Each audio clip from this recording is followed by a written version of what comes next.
In a world of twisted facts, alternative narratives, corrupted corporations, and hacked feeds, how can we decipher the difference between truth and fiction? It's time to take back the truth. Read Robert Kiyosaki's Fake and learn the signs to recognize fake money, fake teachers, and fake assets. Determine what's real in a world where falsehoods are a weapon. Don't let fake advice destroy your financial future. Visit TheRealKiyosaki.com to read Fake by Robert Kiyosaki. That's TheRealKiyosaki.com. This is the Rich Dad Radio Show. The good news and bad news about money. Here's Robert Kiyosaki. Hello. It's Robert Kiyosaki, the Rich Dad Radio Show, the good news and bad news about money. We have a very exciting show right now for you. And I know some of you, or most of you, think, well, it's a time to make New Year's resolutions. And if you're like most people, you've made some resolutions. So I think I'll do this different this year. But the odds are, I'm going to lose 25 pounds. You and I know the odds of that happening are slim to none. Or I'm going to quit smoking, or I'm going to start a new business, or I'm going to save more money, or I'm going to study more. And what happens for most people, it's called BS, blue sky. It's just these thoughts you have, but most people never follow through. I was at a conference long time ago, and there was a guy named Zig Ziglar up on stage. He was one of my heroes. So I was listening to him up there talk from the stage. Never think of that someday I would be up there. But he said to the audience, he says, I'm writing this book for 4% of you. 96% of you will read the book and do nothing. And I thought that was quite an interesting thought from Zig Ziglar, because he's a very nice man.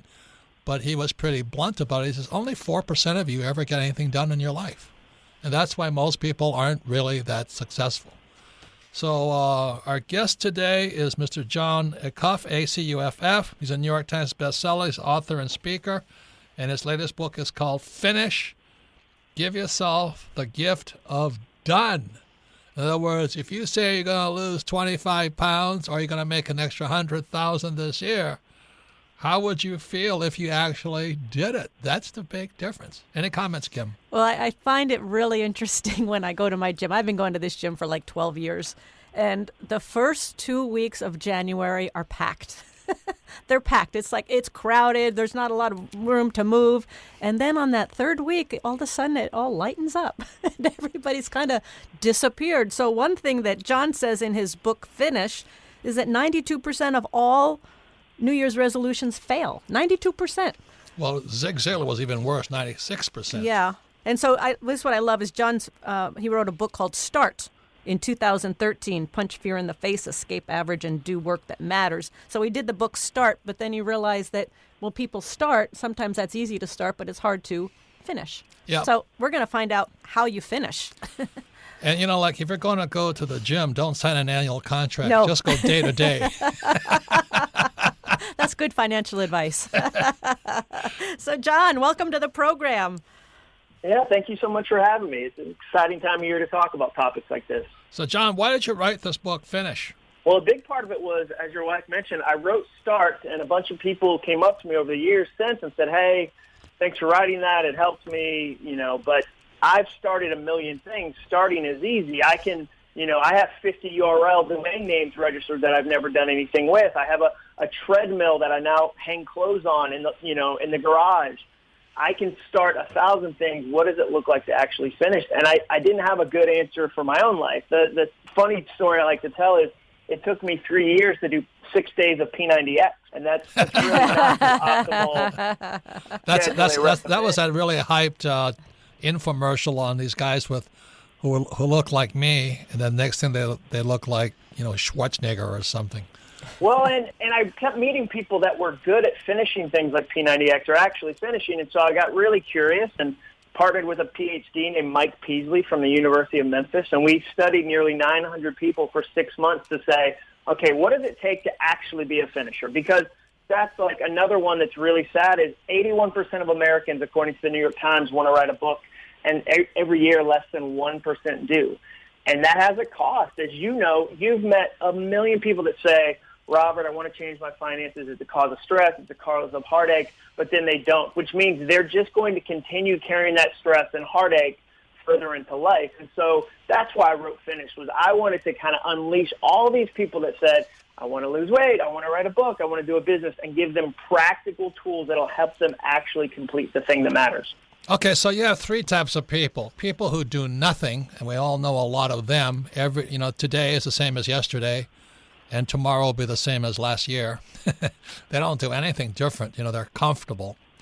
Another type of person who starts but never finishes. But the third type of person is somebody who starts and finishes. So what's the big difference between a starter and a finisher? Well, a big part is that they're not impatient. I'm sure if somebody came to you and said, Robert, it's taken me 10 years to get into this debt. I'd like to be done with it this weekend. You'd say, well, that's not how life works at all. Like you didn't, it took me 10 years to put on this weight. I want to lose it in the next 3 days. You'd say, well, that's really unhealthy. So one really interesting thing is that finishers tend to be more patient with their goals.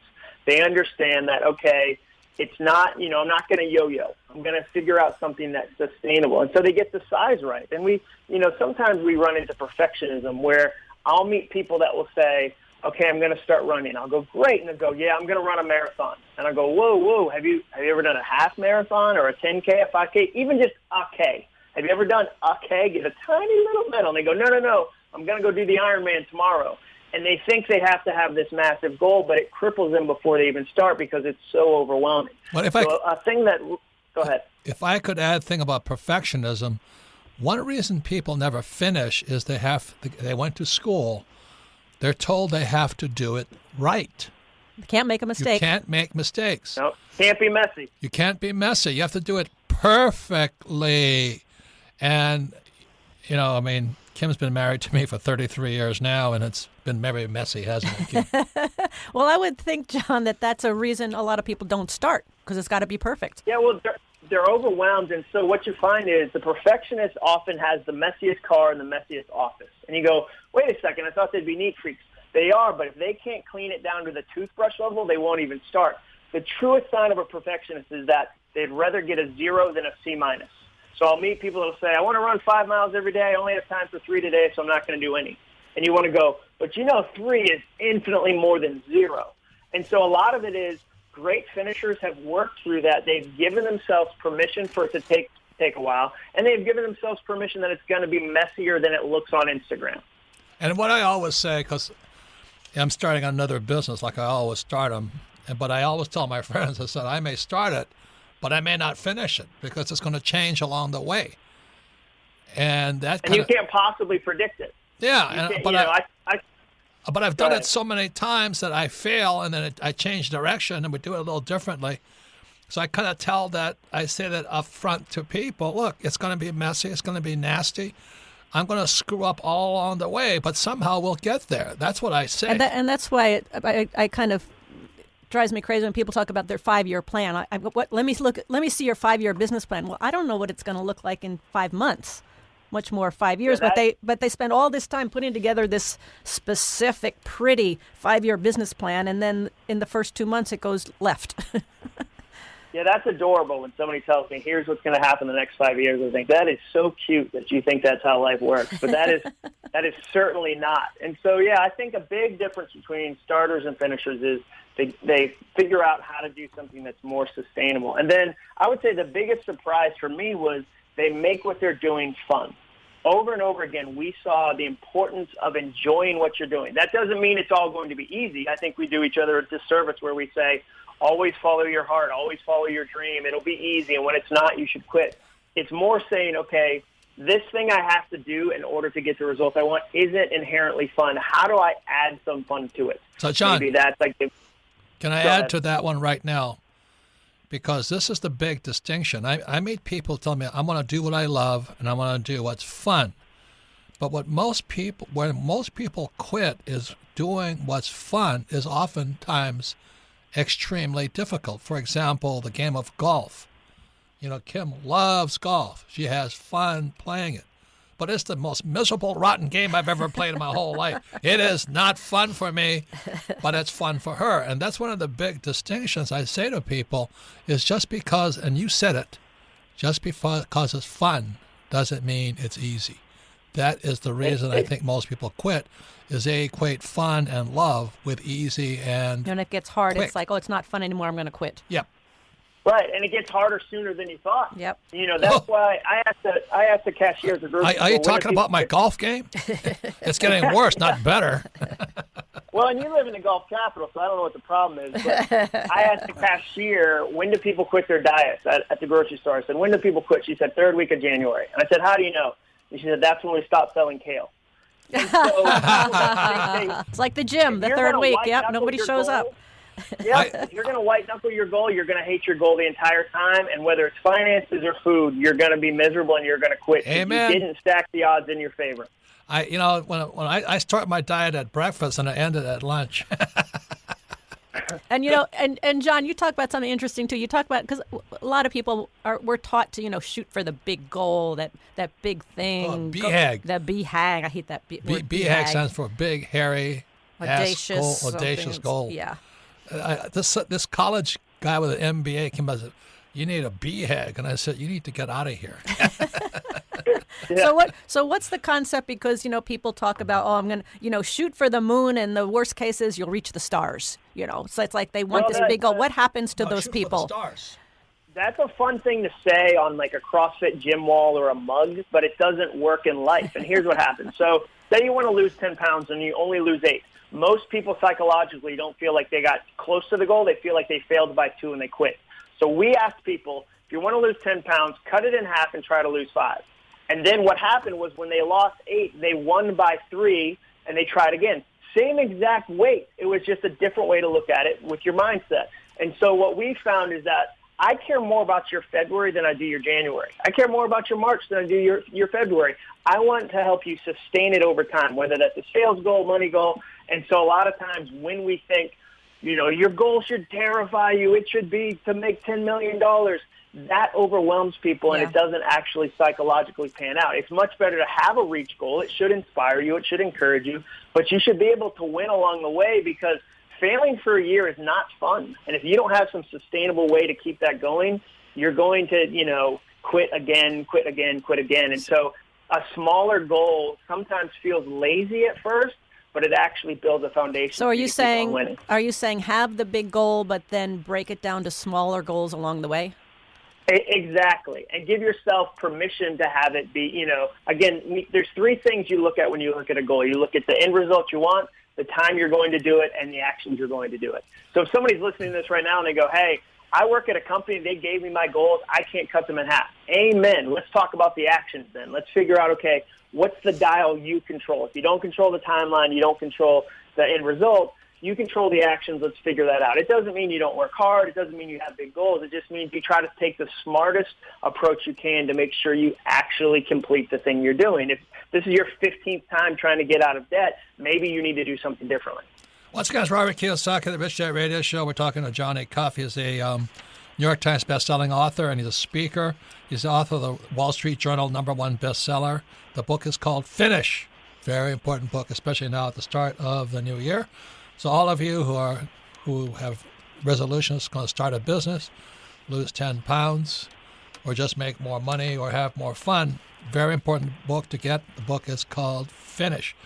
So, John, tell me the truth here. What was your biggest thing you needed to get done and you finally finished? Well, I would say that writing this my book. First, probably, yeah. Like this is, for me, I carried around I was a wannabe author, It's fun to tell people you're working on a book because you don't even have to be working on it. You just get to say it at dinner parties and people congratulate you. They go, oh, good for you. And they don't even know if I've written a single word. And so for me, breaking that first kind of ceiling of, I think I can actually do this, and I know it's possible because millions of people do it like every year. And so that was, for me, the first big one. There's been other ones like running a half marathon or doing things like that I've always wanted to do. But I would say writing a book and then sustaining that to now I've written 6 different books and I'm working on a 7th that's been the goal that's kind of pushed me along. So I'll tell you what Mark Twain said. I love this saying. Mark Twain says, when people want to know how to get ahead, he says, just get started. So a lot of people want to get ahead, but they never start. And the second thing is they never finish. So we come back, we'll be talking more to Johnny Cuff. He's the New York Times bestselling author and speaker of the book Finish, it's the Wall Street Journal #1. And he says the reason people don't get ahead is, #1, they're impatient. They quit before they get ahead. Which applies to a lot of young people today. They want instant gratification, as many of us do, but that's not going to pave the way for success. Correct. And they're perfectionists. It's got to be done perfectly. They got to do it their way, or everything must go their way. And I'm guilty of all of those things. So when we come back, we'll be talking more to Johnny Cuff, the author of Finish. For those of you right now, while we're going to break, think about this. What would you like to start? But more importantly, what would you like to finish? You're listening to The Rich Dad Radio Show with Robert Kiyosaki. What is your #1 expense in life? Your #1 expense. It's taxes. And I've asked the question is, how come there's no financial education in school, but why isn't there education on taxes either? They tell you to save money, which is stupid. They tell you to invest in the stock market, which is stupid. But won't they teach you about taxes? So here we have Rich Dad advisor Tom Wheelwright. We're talking about his revision for his book, Tax-Free Wealth. Welcome, Tom. Thanks, Robert. So what's the tax-free wealth about? What's different this time? It's a revised edition. Well, so what we did was this is the first major tax reform we've had in 30 years, 2017. Was 86 was the last one? 86 was the last one, back when I was in Washington, D.C. So many guys got wiped out because of that tax change. They did. It wiped out an entire industry, savings and loans. This new tax law is just as big, but in a very different way. It affects different industries. The tax law is always a series of incentives. And the question is always which incentives and which ones apply to me. And so the key to revising tax-free wealth was, what changed so much in this new tax law that we can absolutely take advantage of? Seriously, the amazing incentives. For example, the bonus depreciation, for example, for real estate is unbelievable. You buy a $1 million apartment, get a $300,000 deduction or more the very first year. So if you want to make more money and pay less taxes like Donald Trump and myself, get Tom's book, Tax-Free Wealth. Don't be like Charlie. Charlie is that do-it-yourselfer who does himself in. Do-it-yourself is good for tile and grout. It is not good for asset protection. Charlie thought he'd save a few dollars forming his LLC online. With no guidance, he did it wrong. When he sold the property, he lost thousands and thousands of dollars. He did himself in by trying to do it himself. Don't burn yourself. Use Corporate Direct to set up and maintain your LLCs and corporations. Corporate Direct is owned and operated by attorney and Rich Dad advisor Garrett Sutton. Garrett wrote the bestsellers Loopholes of Real Estate and Start Your Own Corporation. He is Robert Kiyosaki's attorney for asset protection. He and his team will do it right. Visit them at corporatedirect.com or call 800-600-1760. Mention Rich Dad and receive $100 off your formation fee. That's corporatedirect.com. corporatedirect.com. Your financial education continues. Now back to Robert Kiyosaki and the Rich Dad Radio Show. Welcome back, Robert Kiyosaki, the Rich Dad Radio Show, the good news and bad news about money. And of course, you can listen to the Rich Dad Radio program anytime, anywhere on iTunes or Android. And all of our programs are archived at richdadradio.com. Now, why do we archive it at richdadradio.com? Well, because we're an education company. We don't make any recommendations like buy this stock or that stock or sell this or do that. Well, we go there because we're an education company, and one of the ways you learn is by repetition. Like you don't learn to be a great golfer taking one golf lesson or practicing once. So we archive our programs at richdadradio.com so you can listen to it again, because this is a very important program. Our guest today is Johnny Cuff.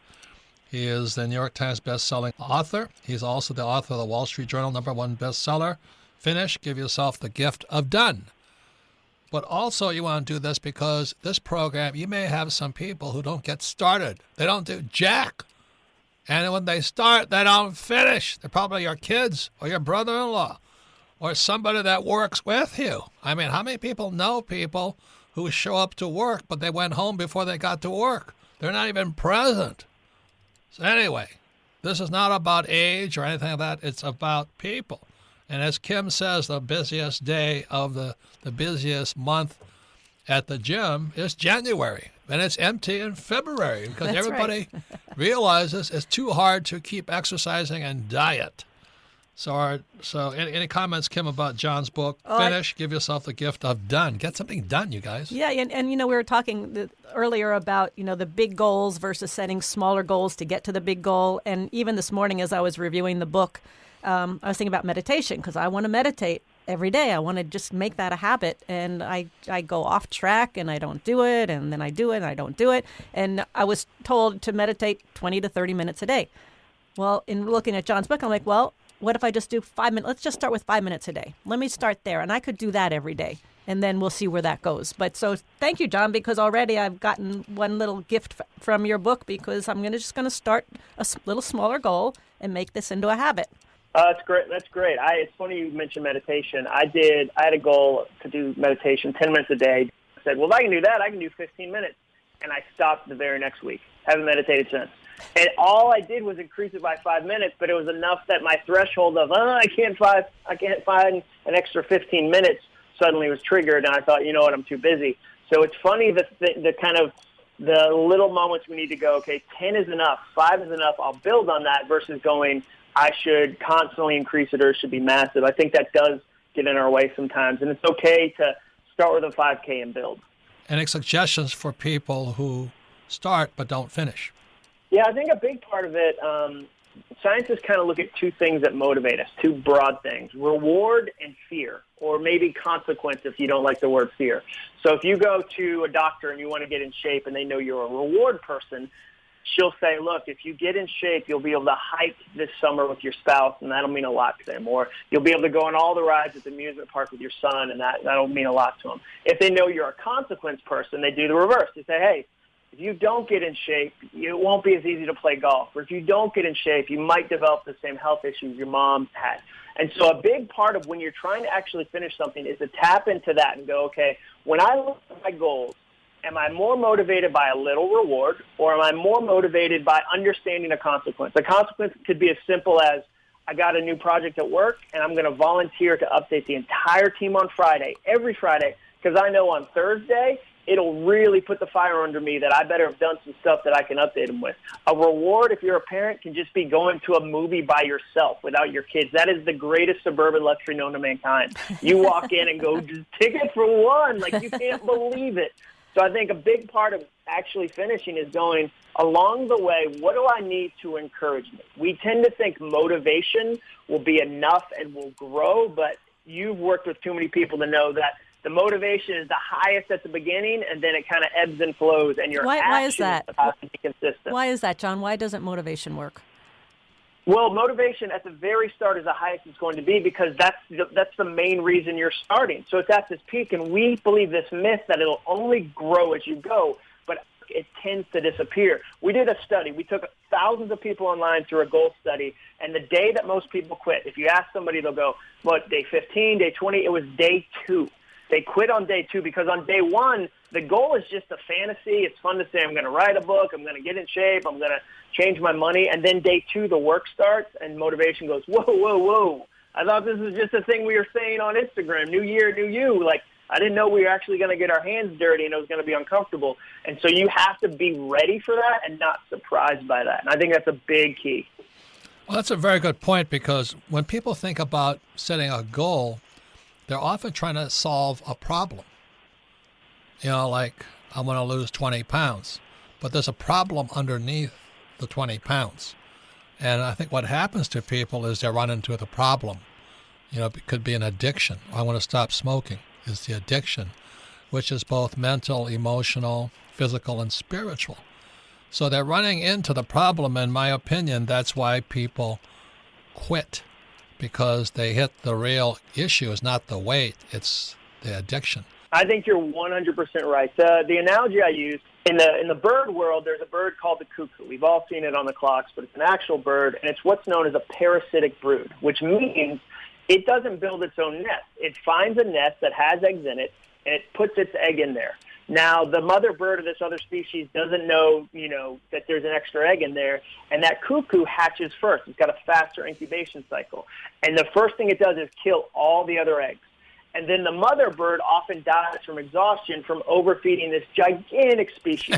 If you ever go online and type in cuckoo parasitic, you'll see these crazy photos where it's this tiny bird feeding this Jabba the Hutt bird that obviously has nothing to do with it. And I relate that to the lies we tend to believe about ourselves. And I see this all the time, where, those emotional lies where I'll work with executives that will tell me, well, I'm getting a new opportunity, but I'm not creative. And what happened was when they were 14, some teacher told them, you're not a good artist.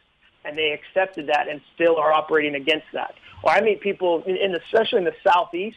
I had a guy at dinner tell me, oh, that CEO makes $5 million a year. How do you think he sleeps at night? And I wanted to say, probably on Hungarian down pillows, probably very well. But in his mind, there was a certain amount of money that was acceptable. And then if you went past that line, you were selfish or greedy, and he had this secret rule about that. So whenever he got close to success, he would self-sabotage to get back within that rule. And so I think you're right. We might think it's about weight. We might think it's about 10 pounds, but it might be that we had somebody criticize us and tell us something that we've believed. And much like the bird in the nest, the more time we feed that lie, the bigger it grows until we're just exhausted. And we see this all the time, John, in our business, and the emotion, what you call the secret rules, these beliefs that people have. They don't know they have. They're oftentimes unconscious beliefs. So in your book, how do you identify what these emotions are that are sabotaging you?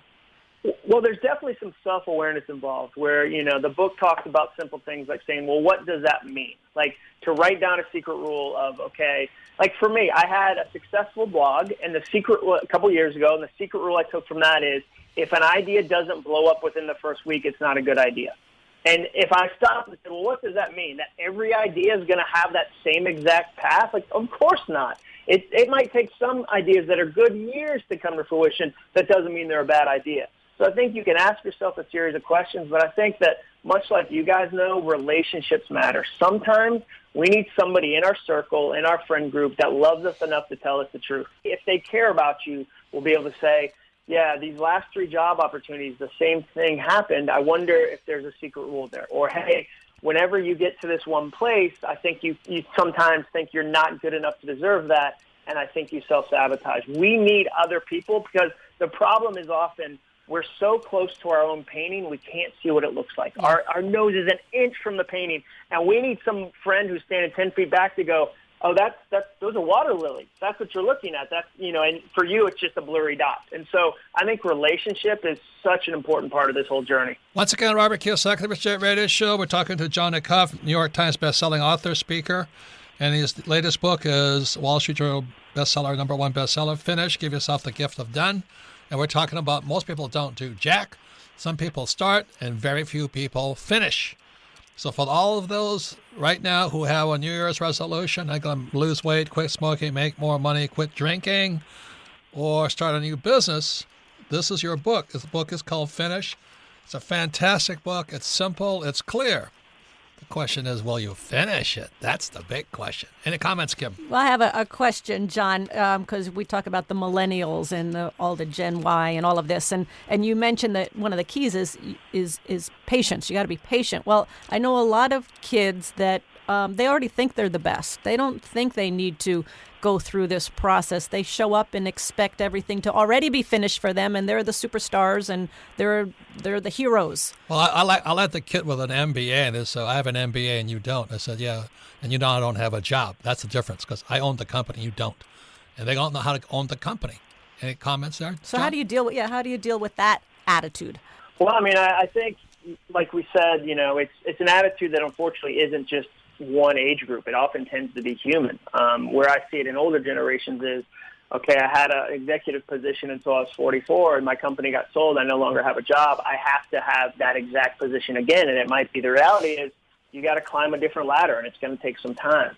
So I think a big part of that, like one of my favorite questions to ask people that are in that position is, tell me about something that worked for you before. Tell me about a goal that worked, a time you won. Because I think we're really terrible at taking forward the things that work in our lives.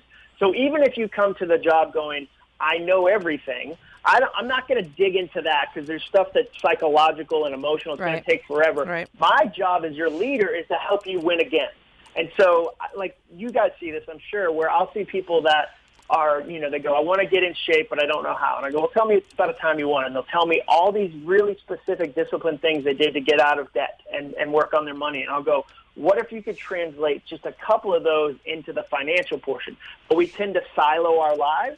So whether it's a millennial that's, coming in thinking they know everything or a 44-year-old that's starting over again, I try to engage them in the idea that you've won before, and you know what? It felt really good. Like, I want you to feel that again, and I want you to work for it. I want you to earn it. I want you to know it's possible. I don't want you to think it's immediate, but I want to help interview you so that you can get some of those things out and then do the work of going, where I am now, how do I apply those?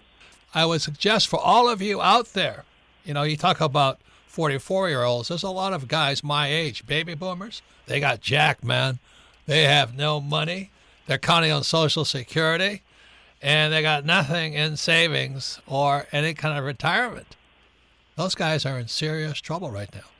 So I think the first thing that people should do is get your book, and I think that would be a great start for most people. Any comments, Kim? I just have one last question for you, John. Is, a lot of people, when they're starting goals, some people don't even know what they want.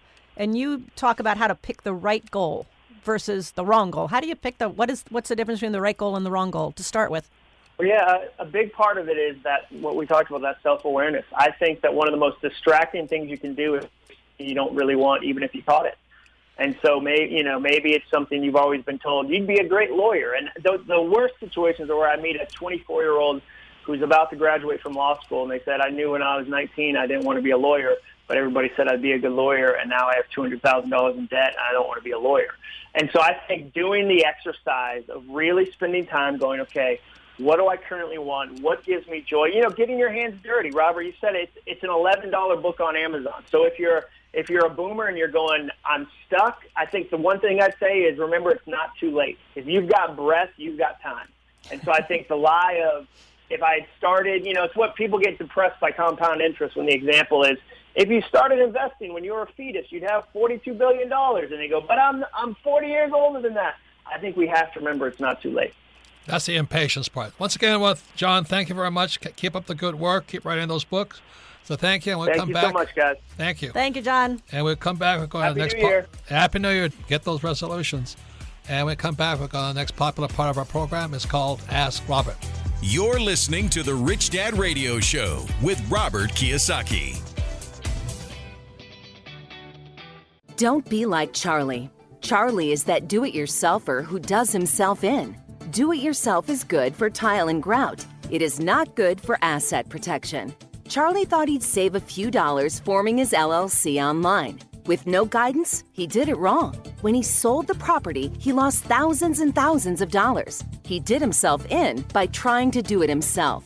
Don't burn yourself. Use Corporate Direct to set up and maintain your LLCs and corporations. Corporate Direct is owned and operated by attorney and rich dad advisor Garrett Sutton.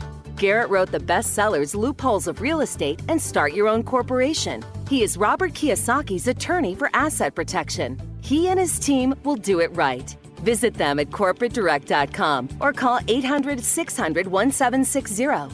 Mention Rich Dad and receive $100 off your formation fee. That's corporatedirect.com. corporatedirect.com.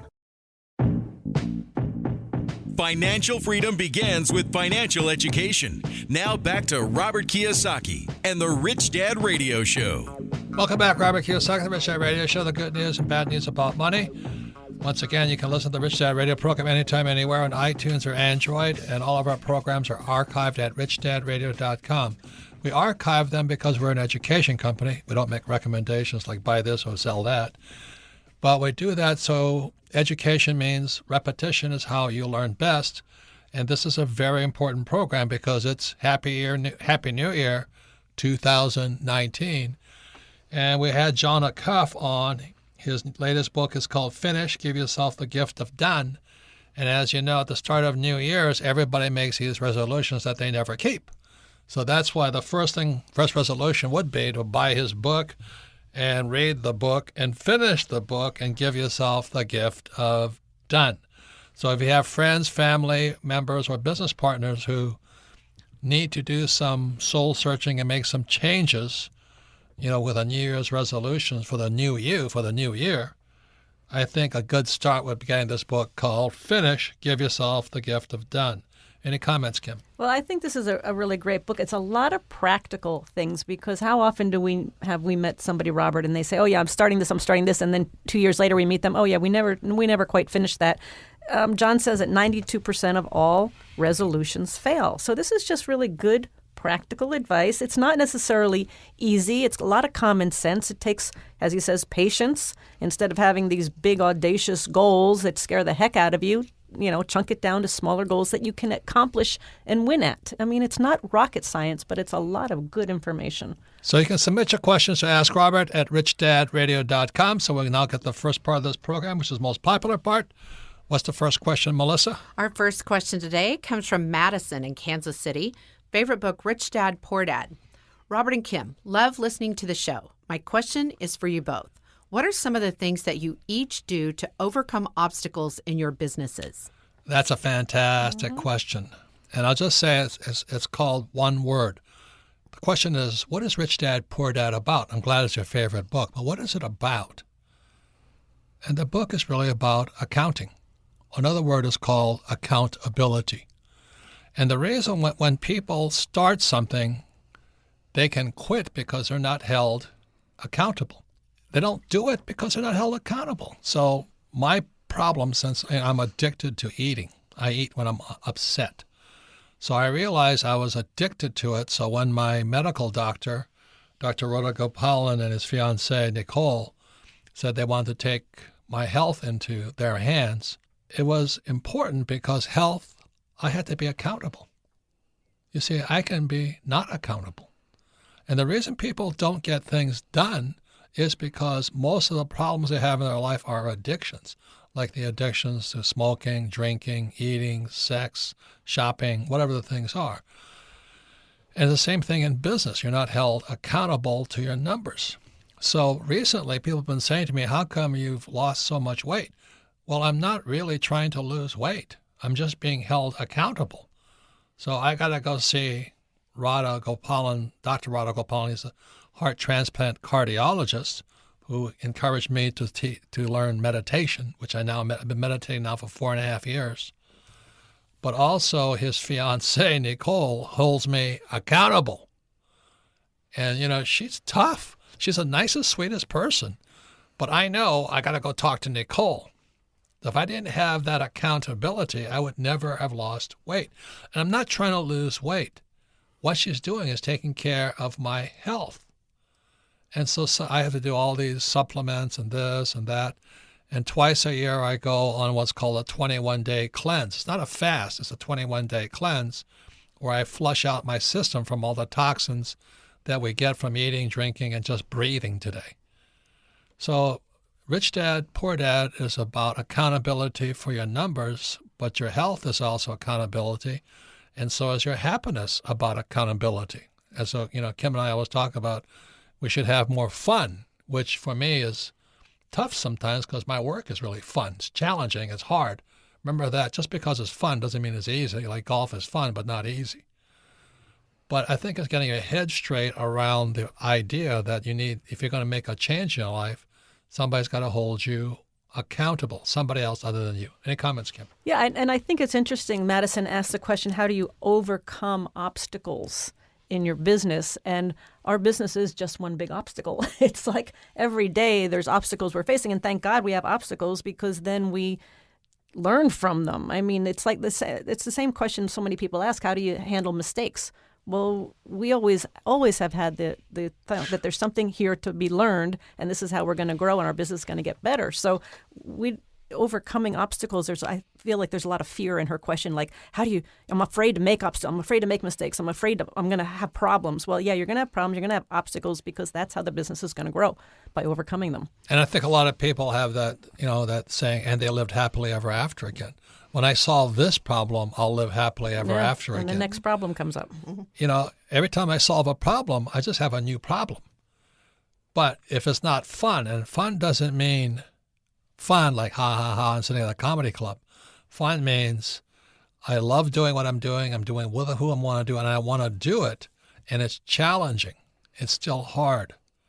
But the accountability part is crucial. So if you want to get your numbers and your money in place, hire a bookkeeper. Put your numbers down on a piece of paper, like it says in Rich Dad, Poor Dad. Play the cash flow game and hold yourself accountable with your bookkeeper. You will find life transforming because all of your subconscious hopes, doubts, fears, and addictions will float to the surface. That's why meditation is so crucial, because I've been meditating for 4.5 years now, and without that, I couldn't face the addictions I have. So it's really about accountability. That's why they're called accountants. Or I see Nicole, who is a doctor of nursing. She holds me accountable twice a year to cleanse my body out. And it's hard because all my addictions, all my toxins, all the things that are wrong with me float to the surface, and I've got to look at them. It's not about just losing 25 pounds. Next question, Melissa. Our next question comes from Dominic in San Jose.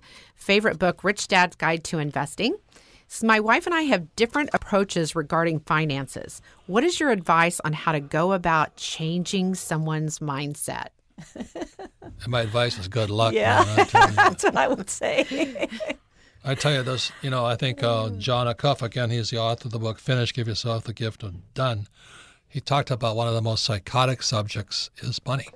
It is one of the most psychotic, emotional, addictive subjects there is. You run into all kinds of garbage when it comes to the subject of money. The thing I always say is this, that there's many ways to get to financial heaven, but there's more ways to go to financial hell. And the fastest way to go to financial hell is marry somebody who's not aligned with your financial goals. Right, Kim? That is correct. I mean, if you are not aligned financially, if you're not aligned on any of your goals, the chance of success is like zero. But I would also say to Dominic, trying to change someone's mindset, nobody can change anybody's mindset. That happens within them. You can give them tools and books and lead them to look at things, but it's up to them whether they're going to look at them and whether they want to make a change. If they don't want to make a change, they're not going to change. It's got to come from them. So I wish you well, Dominic. So I tell you what, money is one huge psychotic subject. And the biggest mistake that people make is say, well, when I'm rich, then I'll be happy. Never happened, Joe. Never happened. We have a friend, right, Kim? He's retired, a young guy. He's retired. And he's the happiest guy on earth. But he's also the most boring guy on earth because all he talks about is being, doing stuff. And he can't understand why we're working. He says, don't you guys have enough money? I said, hey, it's not about the money. But he can't understand that. He says, why aren't you retired? You should be retired because there's so much to do when you're retired. And we're like, well, we love what we do, so we'll probably never retire. Oh, but you're missing out on so much. I can't imagine working all my life. Well, obviously, he didn't like doing what he was doing, and he couldn't wait to retire. And that's the difference. I mean, that's a lot about what John's talking about in setting your goals. You've got to be excited about your goal. It's got to be something you really enjoy and want, versus just making money and surviving. So the thing that keeps me going personally, because Kim and I have more than enough money. That's not the issue. And we had nothing when we started. But it's really about what is your mission in life? And so if you and your wife are not lined up on the same mission, then you're probably never going to go to the same place. That's a really good point. So Kim and I are very clear on our mission and our goals. Our goal is, when the time we pass this earth, at one time it was to donate $1 million a year. Well, we blew past that one. Another goal was to donate $10 million a year for years. We blew past that one. So now it's $100 million a year. And we haven't got there yet, but we're getting close to it. But it's a good goal. It keeps us going. Yeah, so Kim and I stay aligned to that, and we're also aligned to our education. We meditate, we study spiritual books and things like this. But that's what keeps us going. I have friends who their husband and wife are not aligned at all. They have a common enemy called themselves. So with that, you may as well just, as Steve Martin, the comedian, once said, he says, you may as well just punt on first down.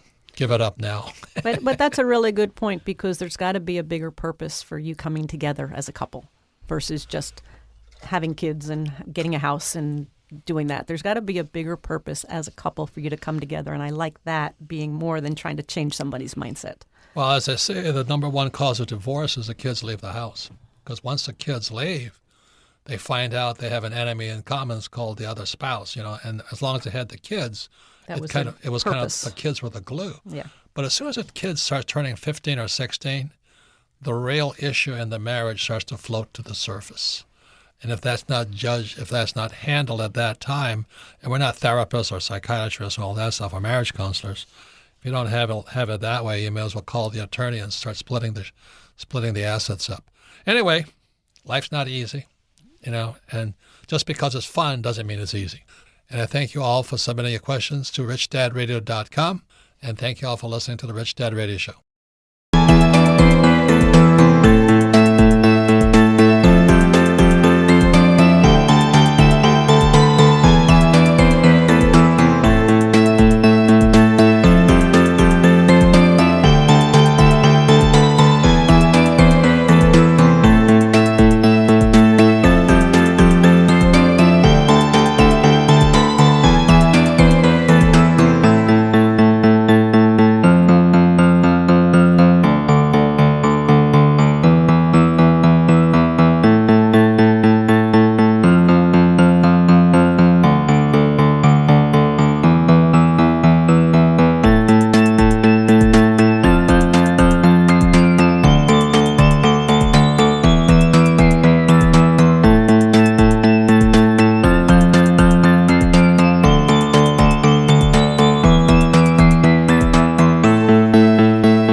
What